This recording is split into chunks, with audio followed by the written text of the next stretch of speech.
this live on location, man. We down here in Miami, Florida at the Marlins Stadium with the El Capitan, the boss man. We got Derek Jeter in the crib, man. Y'all already know the resume. 5-time World Series winner, 14-time All-Star, 5-time Golden Glove shortstop. You know what I'm talking about? Rookie of the Year, you feel me? Hall of Famer. And he the boss of the Players Tribune. You All-Star That's MVP what we doing too. right here. All-Star MVPs, everything, man. Y'all tune in this live and living color, man. We here, live on location. Man and them. Jeter. Yep.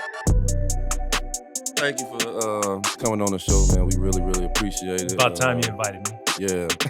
Got El Capitan in the building. This is a blessing for us. First question we ask everybody, for you, specifically for you, who was the first pitcher to bust your ass? Oh. We ain't never asked that question, by the way, on the show. The first, wow. And we taking them back. Yeah. I'm older than y'all, man. So it's just going back. I think, man, I faced Randy Johnson earlier in my career. So you had the old school guys, Randy Johnson, Roger Clemens. I mean, these are guys that were intimidating. We were talking about this a little earlier, but, you know, the game's a little different now. But back then, you know, you play in all-star games and pitchers wouldn't speak to you. They wanted nothing to do with you. Yeah. And Rocket especially, he would try to intimidate you. You know, he wouldn't look at you. He wouldn't say hello.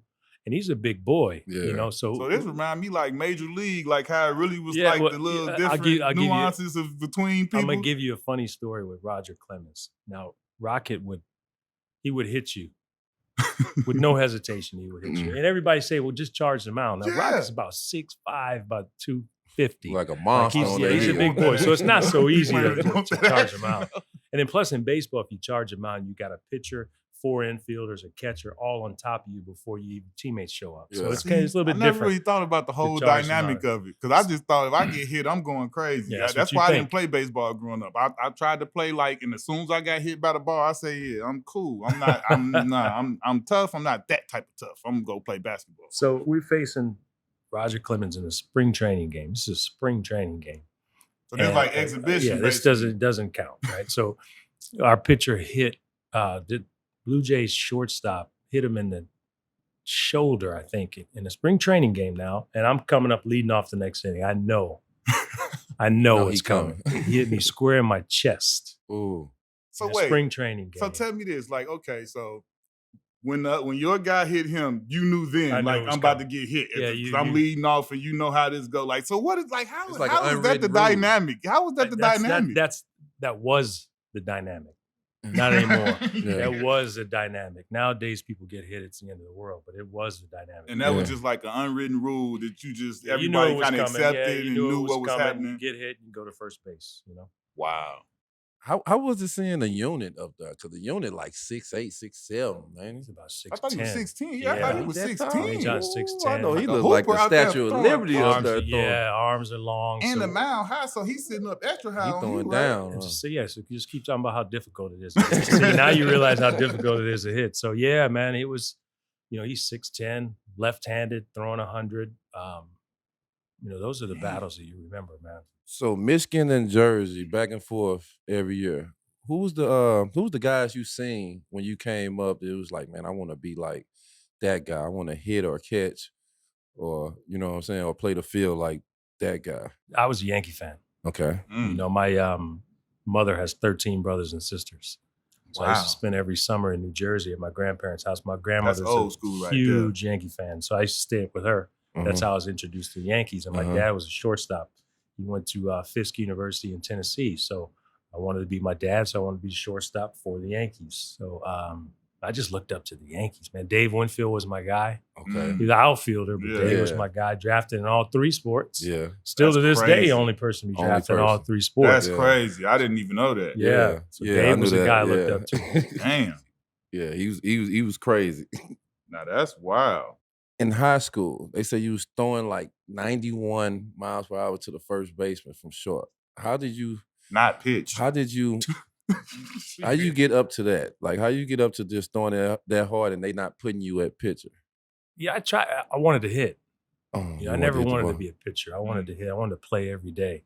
So I used to throw it hard, but I threw it all over the place. So I wasn't too accurate with that 91 across the field, but I just like to hit, and a pitcher. You want to crack it yeah, I mean, well, the pitchers, you play once every 5 days. Yeah. Well, you basketball players too. I don't play every day. I mean, we play every single day. Yeah. It's 162 games plus 30 in spring training. That's before it even counts when you get in the postseason. We play a lot of games. You play AAU basketball. I did.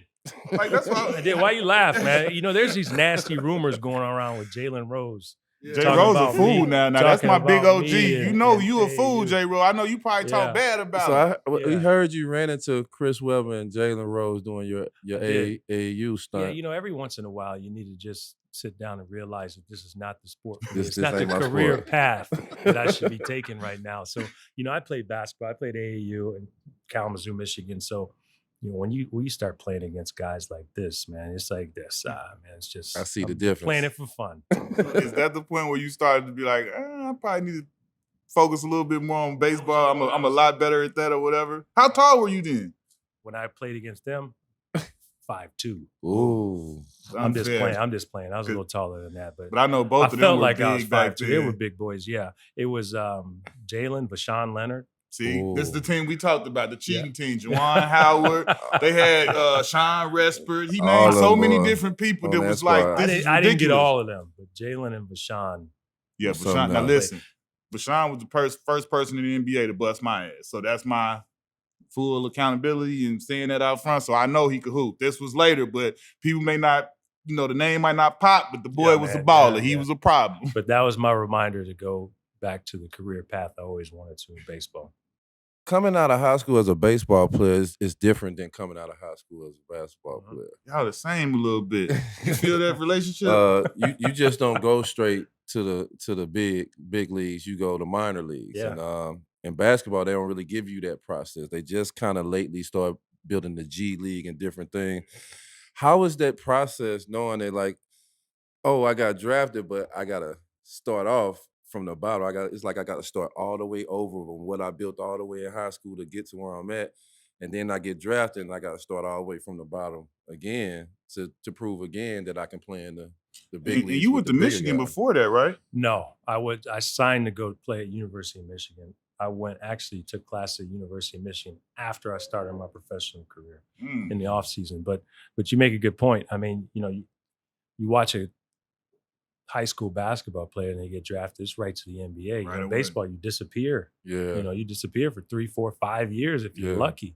Mm-hmm. You know what I mean? So I came up in a small town, Kalamazoo, Michigan, and you think you can play and you're playing against the best players in Kalamazoo. Then all of a sudden now you're a professional, you're playing against the best players, not only just in the country, but in the world. Yeah. I was completely overmatched, so I needed all high school players need to go to the minor leagues and develop when you're playing this sport. It's a tough sport to play every day, man. It's a game of failure more than any other sport. That was one of the things that when I looked at it, I was like, I don't want my kids to play baseball.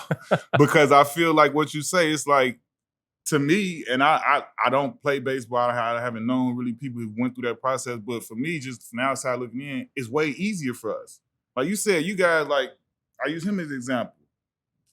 He blew up at the right time. Like, he had a great high school career, but you would agree that toward the end of your year, once you got to All-American games, that's what put you over the top. Like, I'm gone. Mm-hmm. They were already coming all during the year, but once he went to the McDonald's and those games, it stamped it because he showed out there and it was like, oh my God, now he should be top 5. So for you guys, he come right in and play. And you see all of the guys come right in and play. For you, it's like you said, you disappear and you was a number 6 pick. So it's like, for me, I'm like, I don't want that. I want my kid go. I want him to be able to go right ahead. I tell you what, man, I mean, this is getting a little deeper, but you talk about, the sport of baseball. They always talk about more kids playing baseball. I mean, kids nowadays are into instant gratification, right? You see a kid playing college basketball. Next year, they're in the NBA. Mm-hmm. College football, next year, you're in the NFL. You see someone in college baseball, like I said, they're going to disappear for a while. You know what I mean? Yeah. But in my mind, no disrespect, I think it's the greatest sport in the world, baseball. Mm-hmm. It's like life. Mm-hmm. Every single day, you're going to get beat up. Yeah. You're going to fail. You succeed 70% you fail 70% of the time, and you're a Hall of Famer. I had a guy that went to school with me. He was throwing 93 miles per hour. He went straight out of high school. He got drafted. and he used to like to hit, but he was saying it was like it's so crazy in the minor leagues because everybody want to get called up for that big shot, and it's like the pitchers they throwing different than a regular pitcher would throw. You know what I'm saying? The guys are trying to hit the ball and do a lot more. In that sense, how was the minor leagues for you? Because he got beamed so many times because they didn't like he was coming out of nowhere out of high school and coming hitting home runs, and he got beamed so many times that kind of messed him up a little bit. You know what I'm saying? But I know the minor leagues is like a harder league until you get to the league. How is the minor leagues? I'll be honest with you, I always felt as though the lower the level, the more difficult it was to play. Mm-hmm. And that's how you explain it to me. Now, the hardest, I really mean this, the toughest league in baseball is rookie ball. Because you got now all the best players in the country. Pitchers throwing 100. They don't know where it's going. One's at your neck. The next one is on the outside corner. Yeah. And as you go up, pitchers are more around the plate. Control. Like, a lot of times when guys get hit, people get hit on accident sometimes, try to pitch people. But for the most part, they keep it around the plate, so it gets easier to hit. But the rookie level, man, it's the most difficult. That's where you start weeding people out. Yeah. Let me ask you this. Is it like when I have to go, like I watch a lot of movies, right? So is it kind of like in the movies when you in them minor leagues where it's like this small town, everybody kind of knows everybody, and it's a constant, like the people who, know the team and they are with the team, and it's kind of like the same faces outside of the players that get turned around. Is it kind of like that? I think from a fan's perspective, you talk about the minor leagues, it's all about, in a lot of these cities, that's the only sports team that's there. Right, that's what I'm saying, small city. So, at the professional level, fans go to see particular players. Yeah. In the minor leagues, the players change all the time. Exactly. But you have fans rooting for a particular team. Mm-hmm. So that's what makes minor league baseball special. I want to ask you about shortstop. I tried to play shortstop when I was younger. My mom played baseball. She was the left-hand first baseman, softball. Okay. I've never heard this before ever in my life. I tried to play baseball, and I used to run from shortstop because the heat was coming, and when you got into it, I seen my friend get in front of scoop it, and it rolled all the way up his nose and busted his nose. Did you ever used to see guys? That don't sound pleasant at all, man. What kind of league you playing in? You know what I'm saying? Like guys, how the ground ball coming and you getting in front of the scuba and it's like rolled up his arm all the way and busted his nose. And I was like, I'm never playing shortstop ever again in my life. Extraordinarily terrible at it, man. He said he ain't never seen that happen. I see it all the time, though. That ain't the first time I seen it, but it happened to somebody that was on my team. What particular league was this? This was we was actually playing softball. This was like in that might be like the story changes, right? The story changes. Like 7th grade or something like that. But shortstop get the beams. Yeah, short and third, they get the beams. Yeah, you can't be afraid of the ball. So if you getting in front of it and it hit that rock before it hit that glove and it just rolled on. So I see. Yeah, you're putting the blame on the grounds crew. No, right, the field was in bad condition. I was just wondering if you ever seen it because I always ran from shortstop because I'm like, man, I'm not busting my nose trying to get behind a ground ball. So tell me this: how was it like when you were in the minors and you trying, like you said, you needed that time to get better and improve? Like, at what point did you start to feel like, I think I'm ready? I think I'm, kind of getting a feel for it. Like I'm ready to get the call. Like, at what point did that start happening? My first year, I was completely overmatched. Terrible, as bad as they can come. That was when I was 18. My second year, I was pro ball at 18. Yeah, my second year, I was terrible defensively, but I started to hit a little bit better. My third year was 19, turned 20, and I went to every level and pretty much had dominated at every level. And there was a strike. Otherwise, I felt as though I would have got called up to New York. So that was the year that my third year is when it really started to click for me. And they went on strike, so you had to wait. I had to wait till the next year. So I got called up when I was 20 for the first time.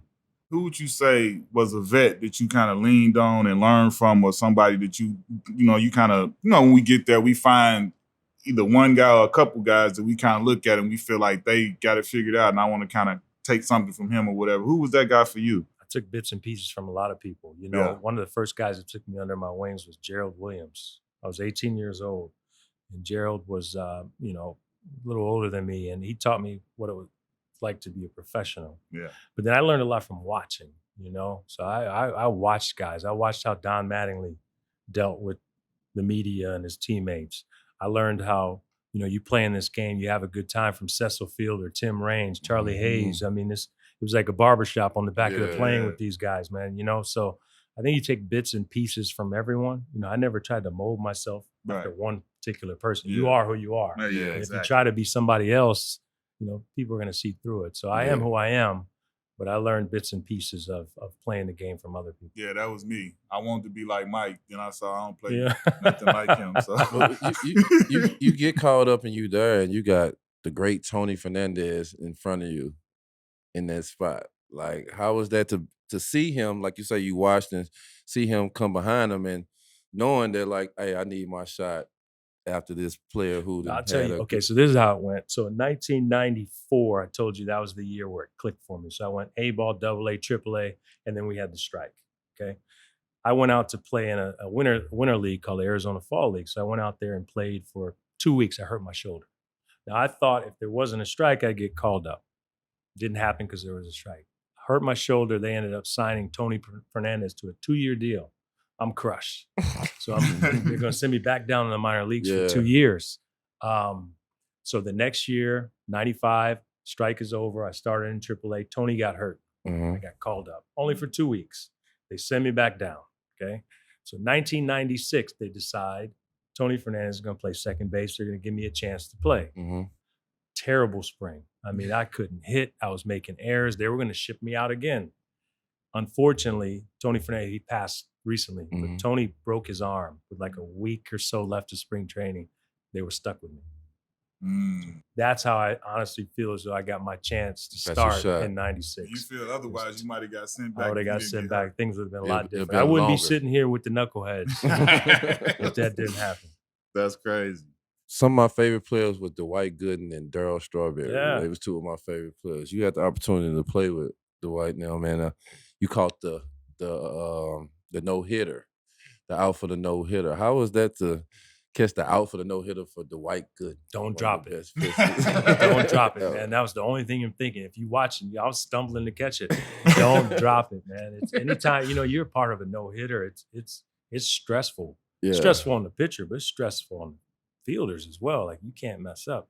But Doc, man, I played with Doc. One of the nicest guys you ever meet. You know what I mean? He had his fair share of turmoil that he went through during his career. Straw too. Yeah. Played with Straw. Straw sat me down going into my second year because we played together in AAA when we first signed him before we went up. And after my first year in spring training in 1997, he sat me down and he said, "Hey man, look," and he shared some of his experiences and the mistakes that he made. And he said, "This is what you need to expect. You know, New York is a beast. You have success. People know who you are." Yeah. So I'll never forget him going out of his way to help mentor me moving forward. And you know, you talked about it earlier when you're saying people were saying that what you can't do and what you can do now, trying to go in the front office. And I always said this, it's impossible to be an expert on something that you haven't done. Right. You can't be. You can be knowledgeable, but you can't be an expert. Now, Doc and Straw were experts at being a young player dealing with success in New York. Right, yes. Now, they made their mistakes, but they've been through it. So for Straw especially, Doc same way, but for them to sit me down and walk me through their experiences helped me through the rest of my career. That was huge. When did you get the number 2, and why did you decide that's what your number wanted to be? First of all, I didn't decide on it. When I just, first, you got when I given first number got 2? there, they gave me number 2. Whatever I can get. I think they gave it to me because it was the smallest jersey. There was a guy by the name of Mike Gallego that wore number 2 before I did. And he was, Mike's probably about 5'6", 5'7".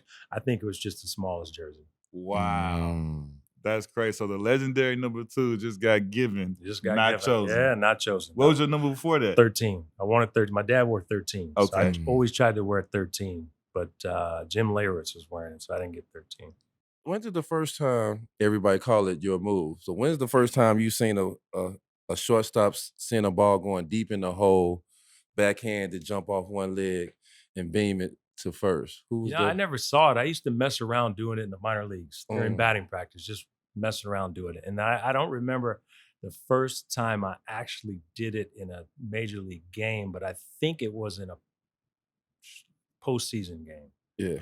Early on in my career, but it's like something I've been practicing. It look like a layup. Like it's just simple. You know the moves. You know what we should do, because everyone thinks it looks easier when you're watching the game. Actually, go down on the field and see how far the throws are. Not on that play, but just how far the throws are from all the players. So we'll take you. That's the next one. We'll do it out on the field. Yeah, like how is like that's deep in the hole. You know, it's by the grass. You get out of there and you jump off one leg.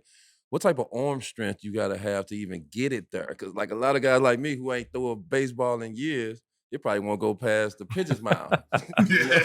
It's all practice. I mean, you guys do things on a basketball court that most people can't do. I mean, I've seen it. That's why I didn't play basketball, but you keep working on it. Arm strength is another one. You keep working on it. It's not like just one day I went out there and made that play. It's something that I worked on for years and years. And then all of a sudden it just becomes second nature.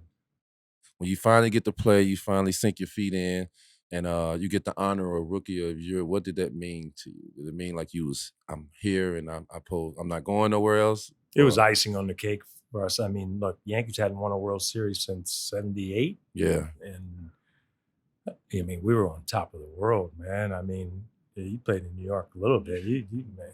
I know. Yeah. No, I don't think you know. I'm not sure if you know, man. You don't know. I don't think you know how much I know. We're going to leave that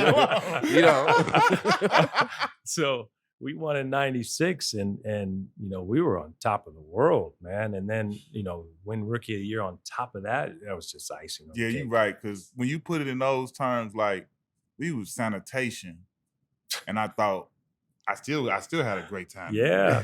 New York is a when you different turn, beast, when you just think about the different ends of the spectrum, like you played against them, we didn't do well. Yeah, they was champions as a rookie. That's what I want to ask you too. And a champ, like boy. How is the parade in New York City? How is the parade after winning a championship in New York City, going down Manhattan and these buildings? You can't even describe. I couldn't articulate how. Well, I mean, 2-3 million people. I mean, hanging from light posts, trees, buildings, ticket tape. You can't. I'd never seen, nor will I ever see, that many people in one place again. So it's. Like you win in New York, it just doesn't get any better than that. You don't even have to win in New York. I'm serious. You don't have to win. If you show the New York fans that you gonna give every single bit of you to them, you done. You good. Because you can't fool them. You can't fool them. And I'm telling you, like people think, like look at John Starks and those guys. Like they didn't win a championship, but like they were the fabric of the city, and they knew that they were gonna lay it on the line every night. They went to work every day. He'll go fight Michael Jordan. Like they good. You good. Like I'm telling you, New York is one of them cities like that. Which one of them championships mean a little bit more than the other one? That's hard. Yeah, no, that's hard. Yeah, they're all special. All of them are special.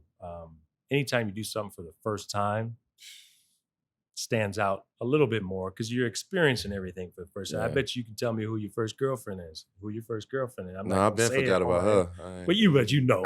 You don't want to admit it, but you know. You know. You know what I mean? You know.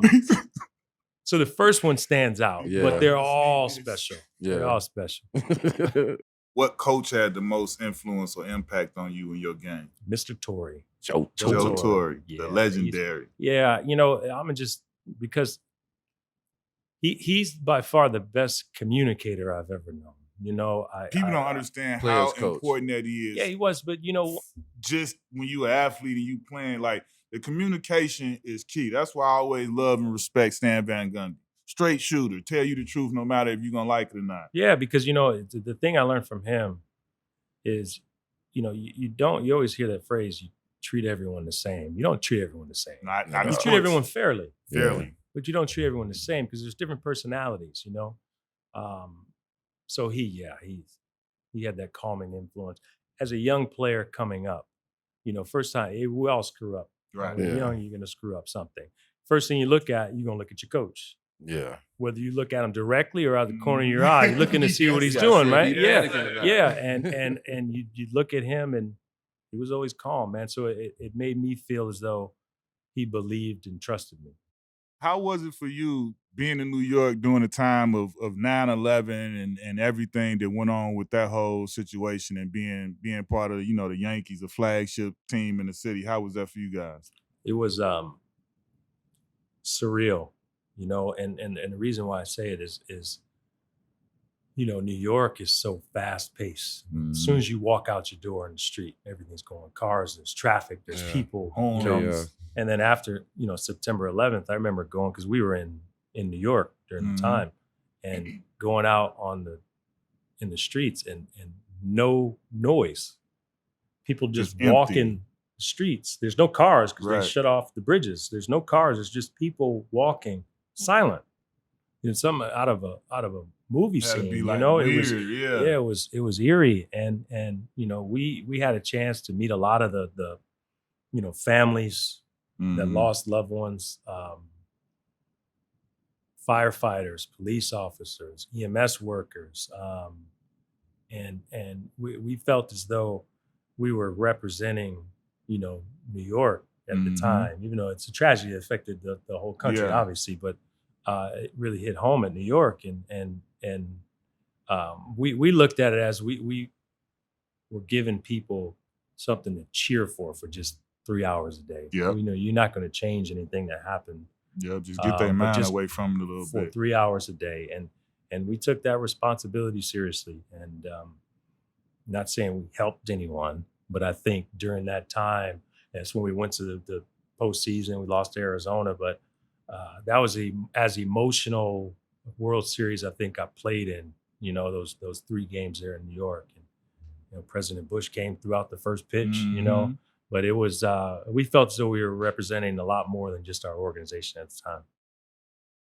When you walked in that locker room and they told you you was going to be the captain of the New York Yankees and we want you to be the leader, what was that day like? I thought I was in trouble. Yeah, no, I thought I was in trouble, man. Yeah, because this was 2003. So in the off season in 2003, I had a great relationship with George Steinbrenner. Every off season we'd get together and we'd have dinner. And I lived in Tampa, he was in Tampa, so great relationship. Started with the whole Ohio State, University of Michigan rivalry, right? So every day, every year I'd go in his office, he'd tell me, I need you to be focused. I need you to be disciplined. I need you to lead the Yankees, right? Okay. So he was doing an interview in the offseason and someone asked him about me. He said, I need him to be focused. Everything he told me, I need him to be focused. I need him to be disciplined. I don't want to read about him being at a birthday party till 3:00 in the morning. New York media, I'm on the back page next day. Party on. Because they asked me. Oh, I know about they that. asked me. They said, yeah, they asked me, are you doing anything different this offseason? I said, no, I'm doing everything the same. So it was party on. I refused to change my partying ways to make the boss happy. So I'm like, me and the boss, we sat down, we had a meeting. We got into it a little bit because he would challenge you, man. He wanted to see if you stood up for yourself or you're going to back down. He would challenge you. So I had dislocated my shoulder on opening day that year. So I had to go back down to Tampa to rehab. And I finally get back up to New York. And this is the first year Hideki Matsui came over from Japan. His first year with us. He lived in my building. So I invited Matsui and all my teammates over to my house for dinner. And then we were going out afterward. Now we have the next day off, but we go out. Now we're at this club in New York. There's 15 of us. Next day, front page of the paper, picture of me. And it says it's 3:00 in the morning, Derek's still out. Next morning, I get a message saying the boss wants to talk to you. I'm like, damn, I'm in trouble. And he told me he was going to name me captain of the team. He put some responsibility on you. This is an eye-opener for me because by the time I got to New York, clearly all that was over. You the king of New York. So I'm looking at, I never knew this, that you had these little parts right here. Because I'm all set to ask you, like, how was you the only dude to come through New York and you never got messed with and all of this? So, like, how did you start to change that? Because when I got there, it was nobody's had nothing bad to say really about you. You was the man. Versus how you turn into Batman and not let nobody see you no more. Let me tell you something. Never respond or complain about page 6. Right. Or the gossip pages, right? Mm-hmm. Because I've found out through experience, if you come out and try to say this and that isn't true, it just make up something new. Now we might have to delete this. They probably make up something now on page 6 about me. But you can hide in New York if you want to hide. Yes. So we'll talk when the camera's off. If you want to hide, you can hide. So it's I always wanted to keep my private life private, and I never opened it up, because you can't put toothpaste back in the tube. Once it's out, it's out. So I always tried to just separate. I wouldn't talk about it. But the difference is these, man. That's this day is different. Man. It's different, because we used to go out in New York and you'd leave a club at 4:00 in the morning and there'd be lines to get in. And you didn't have to worry about anything because the only time somebody would take a picture is if somebody actually had a camera, walked around with a camera, which didn't exist. Now you don't even know a picture got taken. Now, I tell the players now, I said, look, you have to assume everything you do is public knowledge. Absolutely everything you do, because someone can capture it.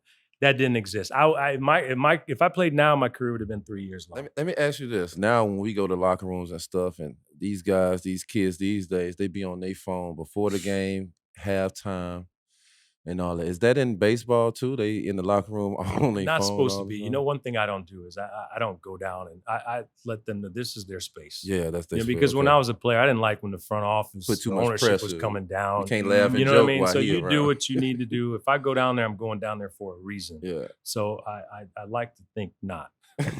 Steinbrenner, you did a Visa commercial with Steinbrenner, and since Steinbrenner, every time you see Steinbrenner on TV, his whole face is like Bill Belichick. He ain't never smiling. Yeah. So to see Steinbrenner in a commercial with you don't often see that too often. To do the commercial and see him smile in the commercial and have some type of humor, how was that? That was on the heels of the Party On. Wow. That was after that. Wow. That was after, because we got into it. That was in spring training, and then I hurt myself, so I was down in Tampa for 6 weeks. That's when we filmed the commercial. Wow. Oh. I'm the only one probably to see the boss, or actually, everyone saw it, but I was the only one probably to be in a conga line with George Steinbrenner dancing. What type of discipline did Steinbrenner had that you took from him that you kind of bringing it to Miami with the Marlins now? We had, the thing is, we had the same mindset, win or seasons of failure. Yeah. Because, as athletes, the worst phrase in professional sports to me is get them next year.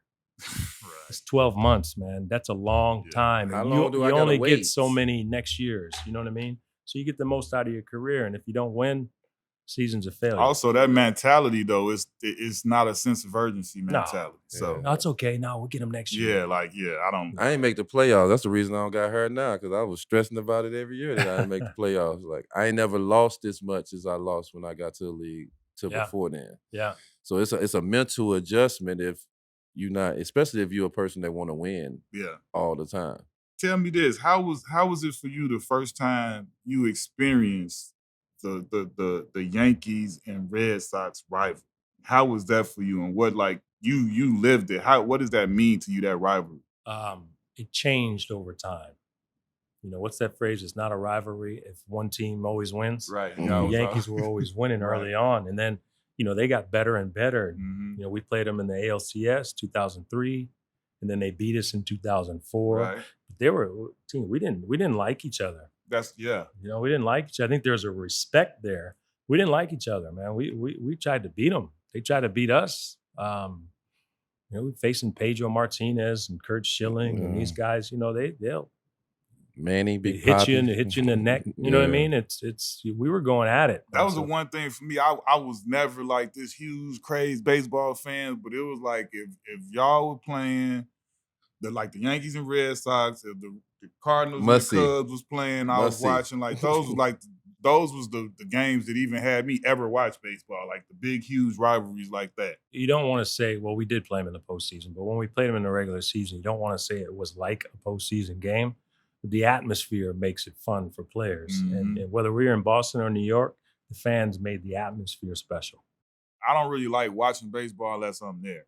When you there, it's a totally different. Like I didn't do that to like cut my team. Like, man, we got tickets. Let's go. Jameer Nelson had tickets. He had some Reebok people in Boston. He had some good seats. We went to the Boston game. I was like, damn, like being at the game actually kind of cool. Like this is like we was kicking it, getting drinks. You go over here, you doing this. We got to be at the little batting prop. Like, yo, this ain't as bad as it looked when you on TV. Like, I'm having a good time. How much do the fundamentals of the game mean to you? Because I see stuff about, I've seen the flip play that you made, and I seen you explain it, and when you explain it, you was like, I was the third cutoff man. Sometimes you never hear about a third cutoff man that's supposed to get. I don't even know what that means. See, it was called because you didn't play. He played. But I know to be the third cutoff man, because a lot of guys after the first two, you want fundamentals and discipline. Want get into the game. That was a discipline and a fundamental moment, which was a key moment. You got John B at home, but explain us the fundamentals for the younger kids now, because kids want to skip to hitting home runs. I don't know. They want to skip to doing so much stuff. This is our style. He does. I'm learning right now. I think it goes down to preparation. You know, people ask you all the time, the game speeds up or it slows down. In my mind, it slows down if you're prepared. Mm-hmm. You know, if you're unprepared, everything's in fast forward. So I gotta let my biggest fear in life is being unprepared. It just makes me uncomfortable. So in every situation when I'm playing or when I was playing, I think of all the different circumstances and scenarios before it happens, you know? And then when you're in it, it slows down. So in that particular situation, I had run through my mind before. You know, I know there's a checklist. I mean, it's not like a 10-minute process, but it's, you know, a couple second process where you know who's running, how fast they are, where they're going to hit it, where they tend to hit it, who's the cutoff man, how good of the arm is the right fielder. Yeah, exactly. So it all runs through your mind, and it actually just slows down.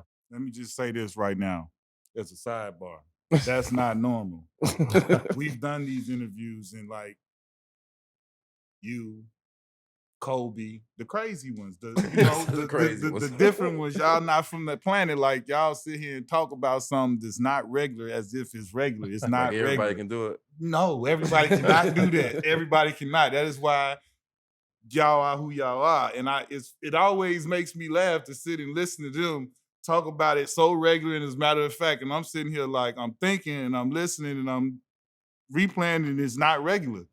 But that just but the way he talking about it, I mean, we listened to Kobe the same, because you made a comment, you said, you know you crazy, right? Like that's not regular. Like that's what I'm saying. Y'all was having y'all little thing and I'm sitting here like I don't never heard nobody that's not regular. Like that's a gift.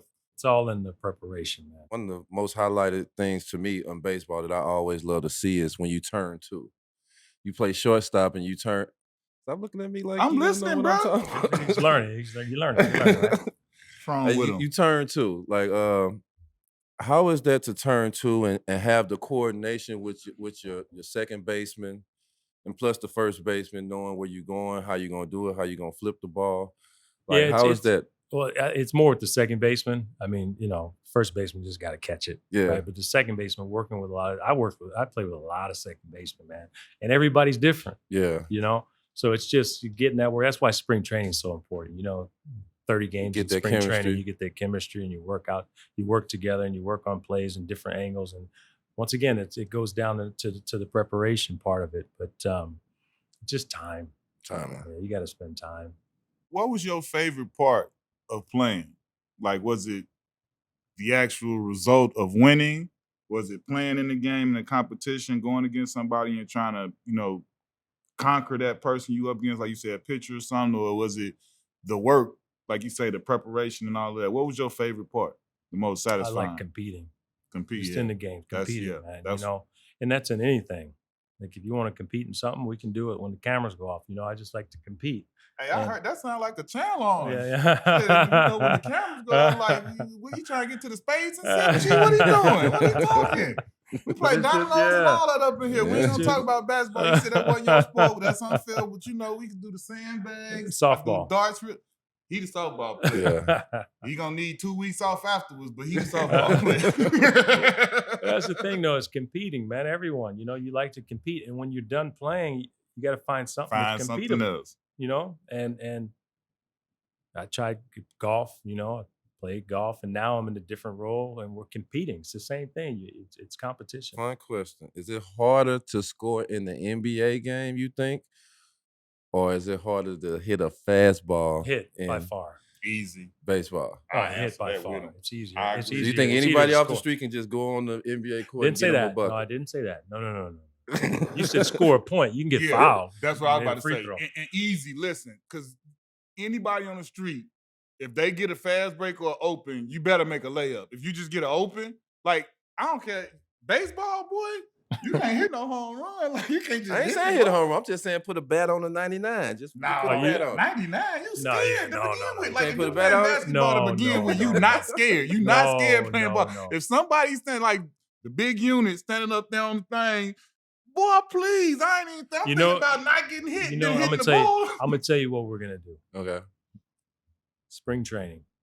You guys come down to spring training. Knuckleheads at spring training. Come down to spring training. Yeah. Come down to spring training. We'll put you in the cage with one of our pitchers. One that has control. Oh, yeah. Please have control, because I can't take no baseball. That's going to be a moment right there. He talked all this mess. I want to see it, ladies and gentlemen. As soon as you get struck out, I'm going to be on the sideline like, victory! He ain't played no baseball. He went 18s, man. No cleats for him. I put my shoulder out trying to swing a bat. I ain't swing that. Softball neither. Softball. Huh? I wanted to ask you about a couple of your teammates that kind of been on the journey, the whole journey with you, and Bernie, Andy, Mariano, and Jorge. Yeah. You know what I'm saying? That's my guy, Jorge. Mariano, my guy. Yeah. But them are some of the guys that kind of been through the journey. Y'all done seen each other retire, been through the ups and downs, and been together a whole lot of years where y'all basically family now. Yeah. What do them guys mean to you, and what do them guys mean to the Yankees organization? Two things. Well, one they said, you always hear the core four, right? So they mentioned me, Mariano, Andy, and Jorge. And the reason why they say the core four and they didn't include Bernie is because Bernie wasn't there when we won our 5th championship. Mm-hmm. So that core four title or label came after we won in 2009. Okay. Now, we wouldn't have gotten a chance to play if it wasn't for Bernie, because the Yankee organization was known for trading players. Mm-hmm. The boss would go get free agents. He'd get rid of young players. So Bernie was really the first one that got a chance, and he had success.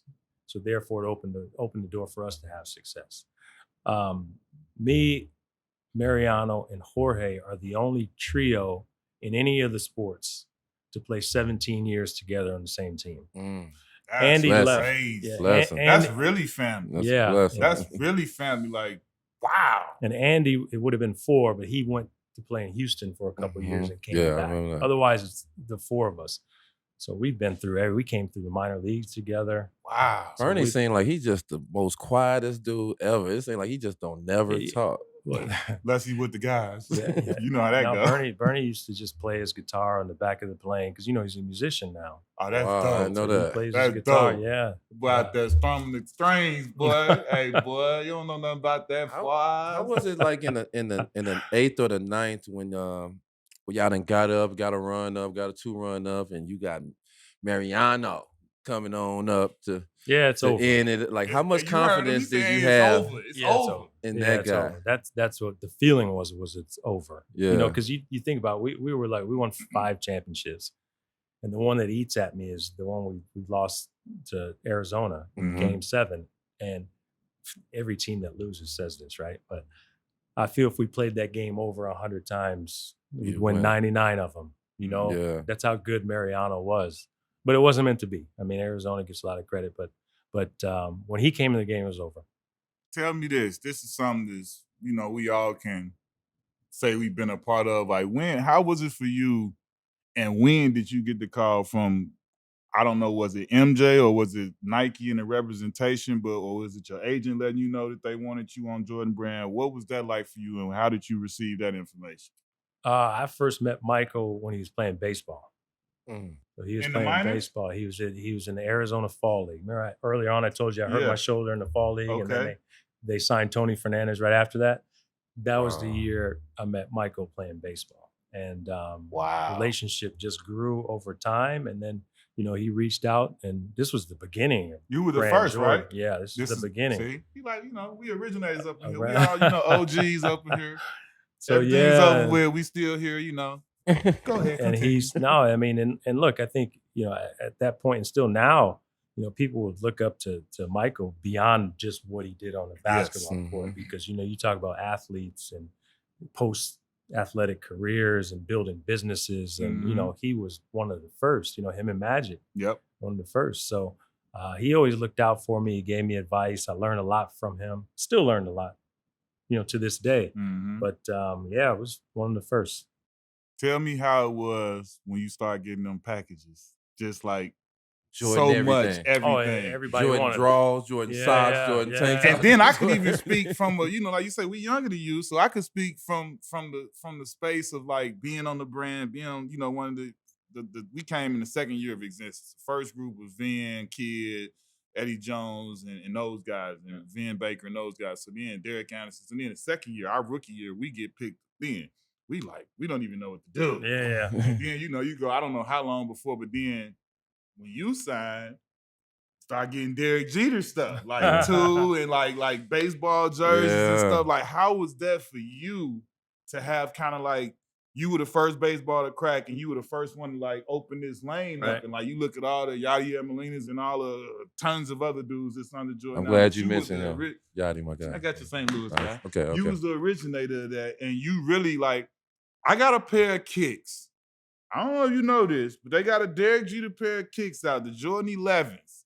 It's two versions of it. So it's a low cut. You know how they came with the low cut. I know he a representative, so he know what I'm talking about. He speak this language. The low cuts, right? Those are the regular ones. You look on the internet, you can Google it. It's Googleable, everybody. It's like $200 on StockX. Got the tool, the suede on the pricing and all that. I do this. I know this. So the mids, though, like the regular Space Jam joints, rumors, allegedly, anywhere from 23 to 50,000. Are you aware of that? I am. I got some. I got some. Look, I got some. I got a hot 25 or something waiting. If the chips go down, goddamn, I'm gonna call somebody and put them on the market. eBay, what's happening? Like, look, I feel like I can get 100 for them because it's they mine and they his, so it's a double and they rare. How is it to in case of emergency break glass? Hey, listen, that's what I got to do. I got to put them in a special oak case so nothing don't happen. I grew up the only got laces and everything. Everything is better when you got the box and laces. Ain't none of that tampered with. Nothing is messed with. The doggone little plastic wrap ain't even crumbled up on it. I looked open them. I said, damn, what's these? I said, hey, sweet, I ain't gonna wear. I just close them back up. Couple years later, how much time go by? You know how many shoes we get into. I said, man, look, I saw that on the internet. I said, hold on, I think I got them. I went and looked. I said, shit, I got both of them. I said, oh, Lord. I said, oh, this is the big one. How is it to hear that they want to put a shoe and name it the Derek Jeter Jordan? Like, and everybody just go crazy. I got baseball cleats with Jordan on them now. They got everything. Yeah. Right. I think, part of the thing was when you go into baseball, people don't buy cleats and walk around the streets, right. So didn't really know how it was going to be received. But then, you do the regular shoe and it was, I think it was received well. We didn't know. Crazy. Yeah, so it was fun. The development process, the creative process was fun. And that was dope. I know how they do it. So with you were pretty much hands-on from after they gave you a line, because I know how they bring you in and they let you have you did a great your job. DNA is all over. So you definitely did an outstanding job. But like, how was that for you to actually be brought in and that, like, it's not like, hey, this is really, I had influence and I impacted and I picked and chose different things. How was that? It wasn't. Yeah, it wasn't. Here's the shoe. Do you like it? Exactly. It was. Let's sit down. Let's talk about it. Yeah. What are you into now? what's your inspiration? And then we start the development process, which takes some time. So I enjoyed that part of it. When I started, I didn't know anything about designing a shoe.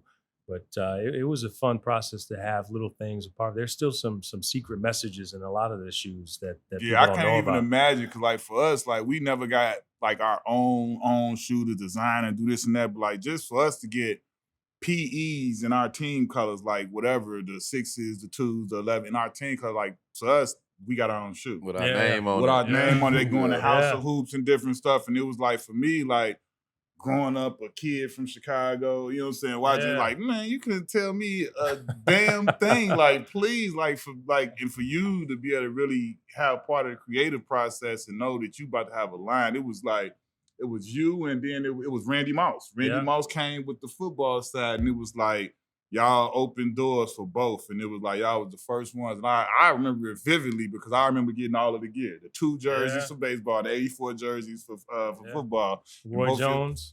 Man, listen. The Players Tribune. You started something that changed my life. It changed my life starting off with an article. Now it's changed my life in bringing a podcast that a lot of people appreciate. What made you start it? And, you know, what do you think where it's at now? Yeah, you know, it started, you know, me and Jamie Messler started talking about the Players Tribune towards the end of my career. You know, I did an interview towards the end of my career. Well, I actually wasn't even towards the end of my year. I'll tell you the exact year. It was 2010. And I had a rough year, 2010. And we were going to play in the playoffs. And someone asked, you have some time? I'm doing a playoff edition. And I said, yeah, of course. I'm here every day. So I talked to this particular person for 5 minutes. And then the next day, the headline was, is this the end? So it's talking about, is this the end of my career? And they just threw my quotes in there. You know, so I'm validating the story he's writing, trying to end my career. I said, you know, there's got to be a better way to do this, man. And you know, talking to people, not only in baseball, but other sports as well. Anyone that says that the relationship between athletes and journalists, reporters is not fractured, they're lying to you. Right? It is. And it's the trust factor. Yeah, there's some people that you trust. Not saying that all reporters are out to get you. That's not the case. But there's a trust factor. It takes a long time to develop and earn trust. So we said, look, there's a better way to do this. And then we're going to build a company that's built on trust. And we want to make sure that we give athletes a chance to shine in the areas that they want to shine. And let you do what you're most comfortable doing and let you be creative. Let you be the creative ones. And we're here to support you. And so, you know, you talk about the things that you accomplish in your career. I'm as proud of what we've done at the Players Tribune because it gives you all, you get a chance to do what you want to do, man, and shine a light on you.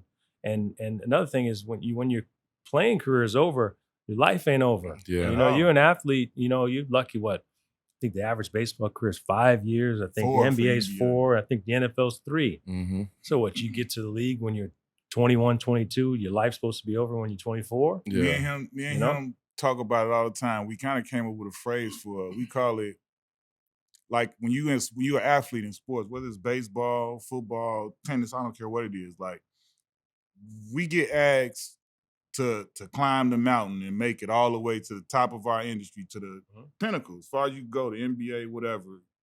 And then you got a shelf life.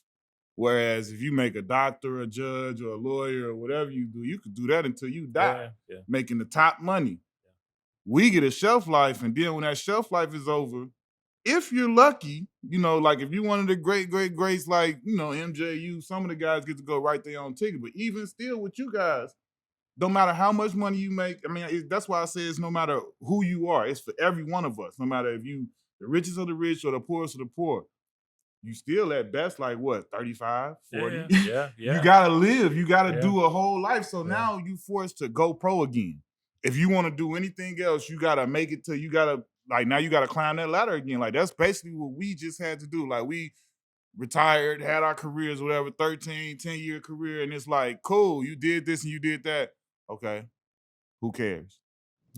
Like when I walked in the front office to work as director of player development with the Detroit Pistons, Stan Van Gundy hired me. Every piece of information and advice I got was like, no one cares that you played in the NBA. If you walk in the door trying to act like you still a player, like you're not gonna get no respect and you're gonna be gone. So it's like, damn, what am I supposed to do? And it was like, it's a message in there that you gotta decipher. And it's like, no, you don't not forget you played in the league. That's what makes me special. That I could walk in the door with 13 years of playing experience that you other front office people can't. Like, you all got something I don't got, right? You guys have watched the games, you did this or whatever. Maybe you graduated college, you did whatever, but like, I got something that nobody can, you can't get this. Yep. I played. I could learn the CBA. I could watch as many games as you watch. I could hire somebody to do what you do. Yep. You can never attain what I attained on the level that I attained it. Being in those seats, being on those planes, understanding your teammates and players, nobody knows that more than we do when you are in those places. And so that's why I say, like, for us, it's like, you got to go pro again. Fair or not. And I mean, I'm like I say, like he did, we appreciate this platform because it allowed us to do it in a way that was very familiar for us and something that's like even fun. And we get something out of it. It's not like this ain't work for us. We sitting here talking to Derek fucking Jeter. Yeah, like, you know what I'm saying? Like from this is we good. Like we would be at home watching games, talking about this player talk for free. Yeah. And we do it every day while we still got this job. We watch every summer league game. We watch the Olympics. We watch the season. And we sit on the phone while we watching the game like, man, look at this. Look at that. Like, we doing what our job is regardless. So it's a blessing that you create this platform and we get a chance to go pro again and be here flourishing in it. And it's just dope, man. We salute you for that. But yeah, my experience on it, like he was telling me about Players Tribune, and I did the article that day. And when I did the article, I went back to the hotel and we came to the party in the mansion in Hollywood. Yeah, you was there, in and LA. Just from doing the article to getting to that mansion, and before it got to partying, drinking, or whatever, it was like a meeting amongst all athletes. It wasn't just football or basketball. It was some of everybody, rappers, singers, swimmers, tennis players, and all that. And you don't get that nowhere but the ESPYs at the award shows or something like a sports award show. To get that just on a random day in the summer, I thought it was just a different environment. It was something I wanted to be a part of as an athlete. That's why I was so happy that I had the opportunity to do the Knuckleheads and do it with Players Tribune and continue to be a part of the brand, because I feel like it's a dope brand. You started something that's truly meant for athletes, and I'm glad that we're a part of it. So thank you. Man, look, like I say it all the time, athletes aren't two-dimensional. Yeah. You know, it's not just in order for you to get to the top of your profession, it takes a lot of shit, discipline, hard work, right? Yeah. Just because you dedicated your life to your sport, it doesn't mean now you can't dedicate your life to doing something else and be successful at it, because it's not all of a sudden that you got to figure out a new work ethic in order to get there. Just find something else that you're passionate about, work at it, and you can be successful at it. So that was the idea behind the Tribune, and we wanted people, we want you to be creative. What do you like? What do you want to do next? What do you want to try next? Exactly. You know, it's okay to try something new and fail. And that was the thing that we grew to come to love about doing this, because we, after obviously we come into it like, what the hell are we doing? We don't know. But then after you do it for a while, like anything else, you start to figure different things out and find your way. And for us, it was like, damn, like we really got to see, like, because most of the guys we talk to, we know them. We know them and we talk to them more than just when we do the interview. So it was like setting it up, then actually doing it, then talking to them afterwards. It's like I get the feedback to know that we are a place of a comfort zone. We are a safe place for them, because and we make it sure that they know before they even sit down and before they come, like, look, man, we one of y'all. We not trying to no clickbait. We don't want because we feel like it's a million outlets out there that do a tremendous, better than a good job of reporting everything bad that all of us do as athletes, whatever it may be, from whatever to whatever. Like, that's always in the forefront. You know what I'm saying? Boom, bam, this person did that. So it's like, for us, it's like, we not ignorant. We don't not know that you did bad things, but that's not what our platform is about. We're going to illuminate everything good that you did. And even if it's got something to do with a mistake you made and you came out of that good, we're going to talk about that, instead of just highlighting that mistake, because we want to be able to show we not perfect. We never talked about, we got more mistakes or as many mistakes as anybody between the two of us. So we represent that, and we want to show people that you can still be a good person, have a successful life, have a good life, no matter what you've been through. Because me and my boy done been through some of the toughest shit you could talk about, and we still here smiling and having fun and still trying to make other people happy. Good. Let me ask you about, with your rival with the Red Sox and all that stuff. How was it to get a standing ovation in Fenway on your last? So I was about to say, was that weird? Yeah. Like after all the stuff that you had been through, it was just like, how was that? But you have to go back to some of the things I've heard playing in Boston, Right. But one thing I give, I give to the fans in Boston. They are as knowledgeable as any fans in the game. And they may boo you, they may talk about you, they may talk about your family, they may talk about your friends. But deep down, if you can play, they'll respect you.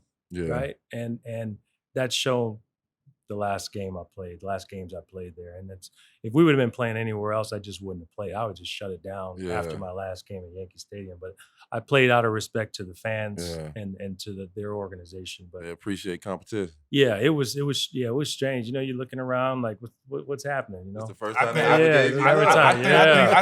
I think, like you say, I think that's, for a fan base, especially as rabid and as passionate for their team as they are, I think that's the ultimate show of respect. Like, listen, like this guy has been our nemesis for I don't know, decades or whatever it is. And like, he's really cost us World Series, but like, we have to respect and appreciate and honor his greatness. I think that speaks volumes for them.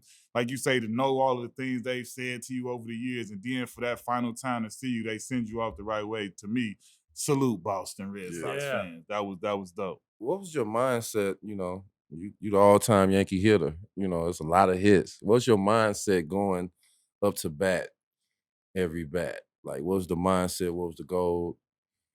We talked about it. It's a game. You fail 70% of the time, you go to the Hall of Fame. Yeah. I don't know any other sports or any other profession, maybe weatherman, right? And they're the only ones that you can be wrong, right? So it was, you have to have a short memory. You have to be able to forget what's already happened. I was pretty good at putting the past behind me. I'd be 0 for 20, and in my mind, law averages on my side. Right. I'm due for a hit now. We simple. That's me. I ain't remember my last miss. Steve Nash said that about me. I don't remember. I got short memory. Because you crazy. I got an A. Sometimes you need to stop shooting. No. See, that's the misnomer. You miss every single shot you do not take. Every one. Unless you give me the ball. No, you miss every single shot you do not take. That is a fact. You're right. Thank you. That's a shooter's mentality, everybody. All you young boys out there that want to be a bucket, remember that. Have a short memory, and you miss every shot you don't take. When you retired, it was a commercial, a Nike commercial. I thought this was a dope commercial, and I thought it was a good tribute for you. It was the commercial. It was the Nike hat commercial. Mm-hmm. When you came up to bat. I got that respect hat with the two. You tipped your hat, and then it had the Red Sox fans and the Dodgers fans. When you seen that commercial, like, what did you like about that commercial? I liked the fact that it wasn't just about baseball. Yes. You know what I mean? Yeah. It was about all sports. They had all types of athletes, all fans from everywhere, fans from New York, fans from Boston. Mm-hmm. So I think it's one of those moments where you realize that when you have a long career, you may have had an impact on people from all walks of life. Not saying it's all good. I'm not trying to say it's all good, but you've had an impact on people's lives. And if they were a fan, whether they liked you or hated you, it doesn't make a difference. But there were memories that you were a part of for people from all different walks of life. Let me ask you this. This is a question I like to ask. I don't want to hear about, I took care of my mom or I bought a house. I want to know, because baseball money look ridiculous. Basketball's ridiculous. No, catching up. We catching up. We catching up now. Come on, man. Now we catching up. Now we catching up. Dude like Steph Curry. You passed this now. We passed. Ain't nobody in the NBA ever seen no $300 million contract though.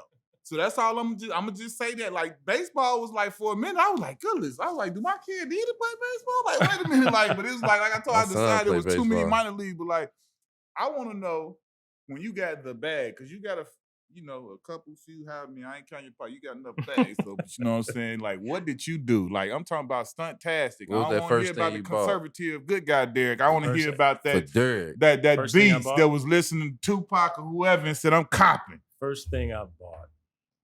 Big boys. Mitsubishi 3000. Mitsubishi 3000. I was 18 years old after my first year. Popped a Tony Terry CD in there.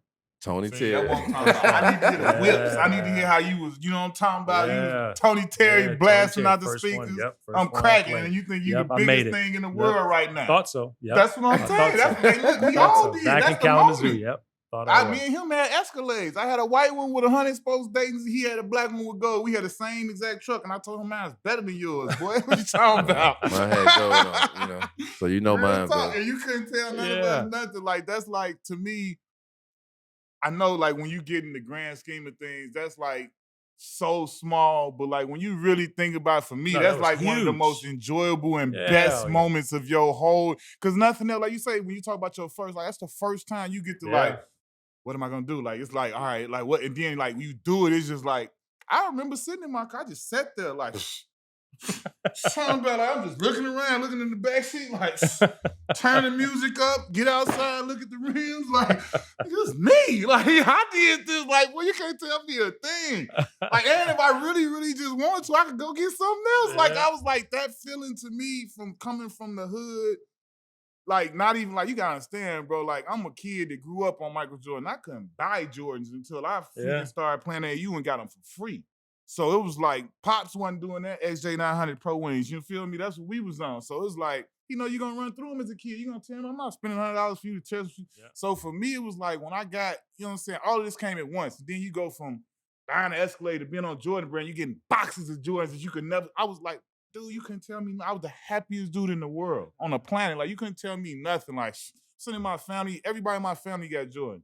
My 10-year-old nephew getting kicks that they think he getting bootleg stuff because it don't come out for months. Yeah, my grandmother. His whole grade school and high school career, Taiwan Richardson was lit. I was like, man, you couldn't tell me nothing. It was just like, my grandma people used don't to have them understand how pink that Jordans really on. feel like some of the simplest things to us, those of us that didn't really have before.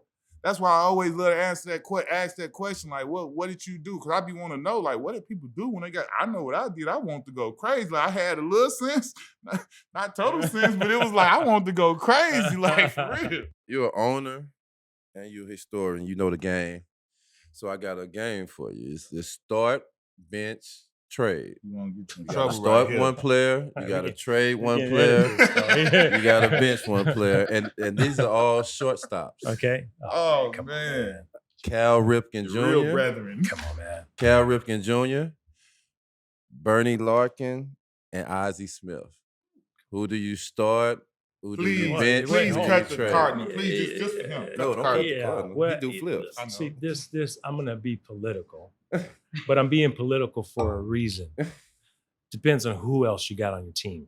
You know what I'm saying? Because you know what I mean? Because it depends on who else you have on your team. You know, because Ozzy's the best defender. Yeah, everybody's good, right? I mean, you're all Hall of Famers, right? Yeah. Ozzy's the best defender. Yeah. Cal's going to have more power. Yeah. Barry does a little bit of everything. Everything. So it depends on who else you got on your team. Yeah. This ain't my first interview, man.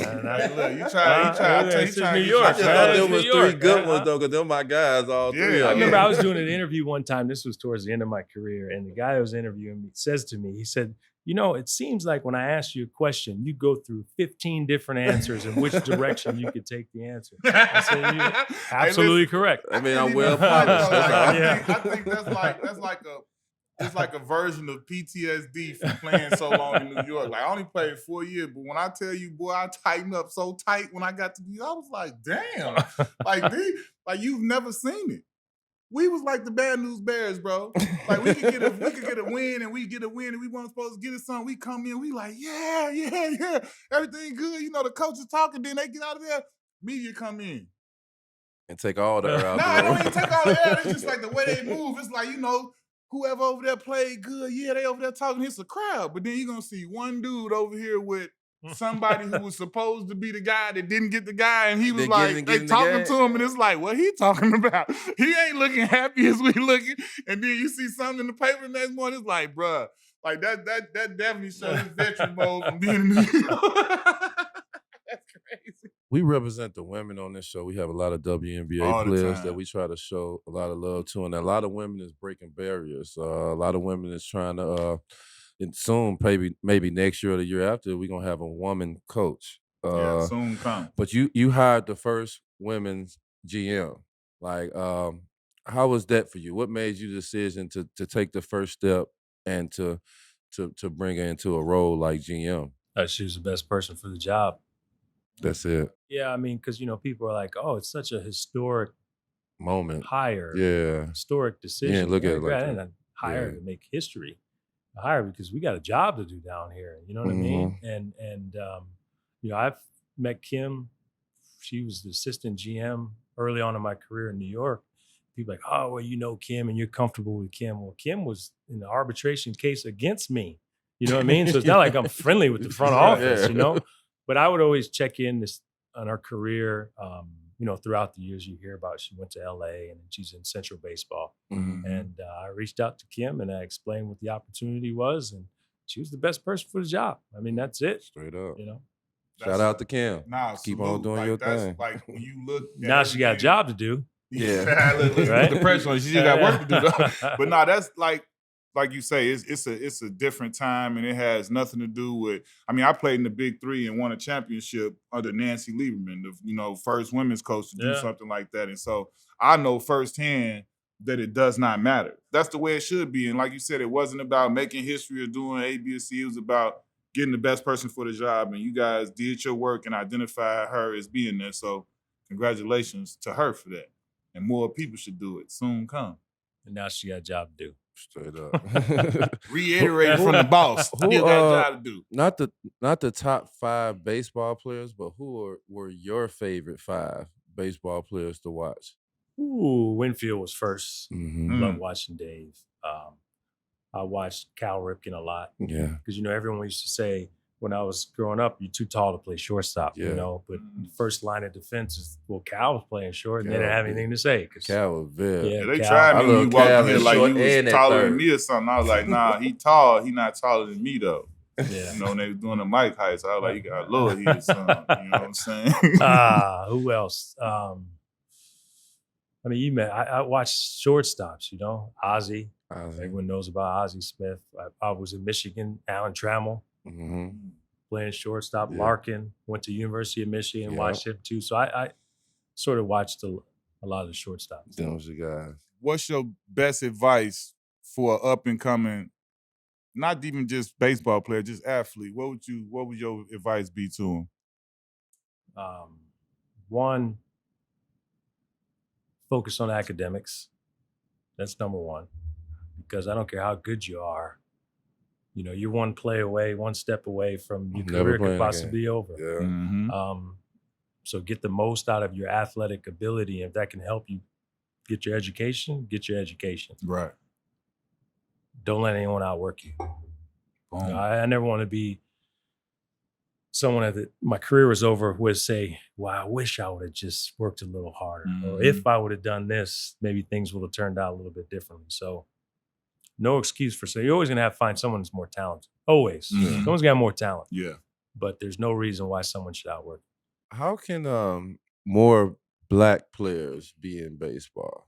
Like what do you think the remedy of that they not getting from like back in the day? It was more black players back in the day when we didn't have cell phones and computers than we do now. Like if you have one, what's the remedy? It's more expensive to play baseball now. It definitely all is. These travel teams, and it takes money to do it, man. And then another thing they need to fix is you got more scholarships in the other sports. Mm-hmm. Yeah. So, if you coming up in the inner city and you trying to figure out how I'm going to go to college, how many scholarships are in football, man? 50, 60, something like that. Baseball's like 10, 11, I think. Yeah. So it's don't quote me on the number, but there's more scholarships, there's more opportunities playing the other sport, and it's just gotten to be too expensive. And I think, I think baseball's trying to focus on getting more kids to play, Yeah. But it's tough, man. Travel ball. It is. There's no easy fix either. Right, yeah, man. I mean, it's no easy fix, because if there was an easy answer for it, it'd be fixed already. Then also, we talked about before, the instant gratification. You see, you watch college basketball. Yeah. In NBA. Yeah. You watch football in NBA. First, you don't even see college baseball. You don't. And then if you do see it, you're not going to see it for another week 3-4 after years. summer. Yeah. They're going to show the last couple of games of the thing on ESPN. Man, my son played baseball, and I love baseball. And I be trying to encourage him for baseball, because I see how basketball and football, the attention from it and that type of stuff is getting his attention more. When I'm telling him, like, man, you getting that hand and eye coordination, like, you 13 years old, you 6 foot, you wear a 15 shoe, you the only one in your league hitting home runs. Like, this gotta be something for you. But he leaning towards football, baseball. But it's cooler to play other sports, right? It is, right? I mean, that's the perception. Yeah. Baseball games are too long. Yeah. You hit for 3.5 hours. There's no action on the field, right? It's you go and everyone strikes out, they walk, or they hit a home run. But we can't play 2 basketball games in a day. Like, you see guys, they'll play a morning game and then they'll play an evening game. And, you be in right field, and you might not get the ball hit to you about 2 times the whole day. Yeah. You know what I'm saying? You just went up to bat all day. And I'm just trying to tell them what baseball brings to them, because a lot of kids, like, they start off with baseball. They put your kids in baseball, and then they slowly, by junior high school, they then kind of linked and just veered away from it. Play every sport too. You grew up playing every sport. I grew up playing every sport. Yeah, you play every sport. You get kids. I meet parents all the time. They say, "Hey, you know what? My son's going to be the next shortstop for the Yankees." I'm all right, cool. How old is he? 4. Come on, man. Go play other sports. That's New York. Get to know. I be in New York, dude. Bro, come up to me with a disc, like, yo, B, check out my son, kid. My kid is, I'm like, okay, word up. Like, how old is he? 6. I'm like, bro, he might not even play basketball at 10 years old. He might never play again. Yeah. Like, what? Like I never understood that, but I get it. This is what I want to know. Do you see anybody in today's game that kind of reminds you of you, the way you played and the way you went about your work? I think there are people, but I always, one thing I don't like is when people always try to compare someone to someone else. I think it's human nature, but I think it's unfair at times. One everybody. Yeah, I think it's be yourself. I mean, I like when I'm watching players. I sit up here in the suite. So I can see the whole field. I said that when I was looking around. So this is like the best seat in the house type situation. I see everything that goes on. I see who's backing up plays. I see when you strike out, what you do in the dugout. Right. I see how you congratulating your teammates when they do the right thing. I see all the little things. That's what I try to focus on. And there's a lot of players that focus on the little things. But I think one of the issues is in sports nowadays is they have all these showcases. Like, you go to showcases and it's how hard you can throw, how far you can hit it, how fast can you run. And no one teaches you how to win. It's all about individual performance. And then you got to retrain them to think on how you have to win. Yeah. And that should be the number one priority. And unfortunately, I don't think that's always the case. Not for everyone. Tell me why you never liked all-star games and camps. Because he never was that guy to, like, I would try and be like, yo, when you go here, you got to do your stuff and show everybody. He didn't get into that. He was more of a team player. So he'd be like, I'm not about to be out here wrestling with people for possessions and points. You know how sometimes guys get in camps and they want to shoot D-Miles and just be like, okay, like, I'm not about to, like, I'm going to just play. We used to go to Nike camp and all that. All these guys rank, and this is the place where they show where they can step up and rank and all this stuff. And I used to be like, hey, go ahead, do you. You know what I'm saying? Because it's just a camp, because everybody trying to ball hog, everybody want to shoot all the shots. But then I see them in AAU and I just demolish them. You know what I'm saying? But, like, if this is the stage, 2 different players. When all the top players is there, it's like everybody want to be, it's like you roughing over everybody. And I always wanted to be a team type player, play the right way. And my thing is, the personal accolades come when you win. Yeah. Everyone wants to be a star first.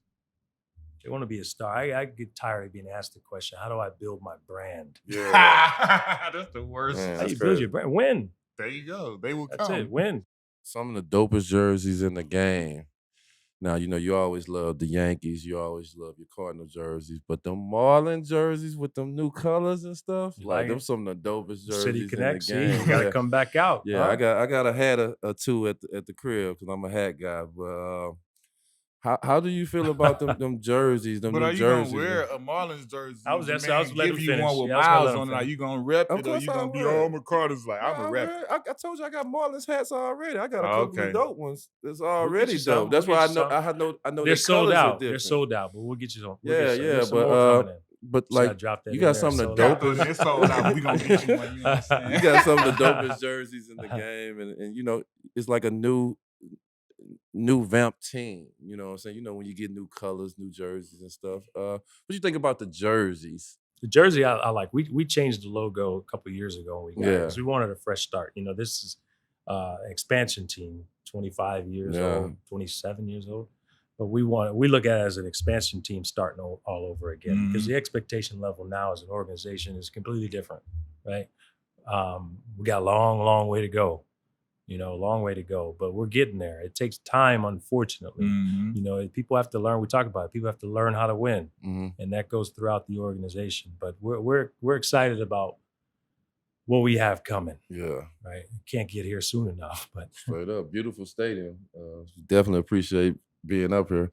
If you and Mike was in a golf game, who would win? See, the great thing about golf is the thing they call handicaps.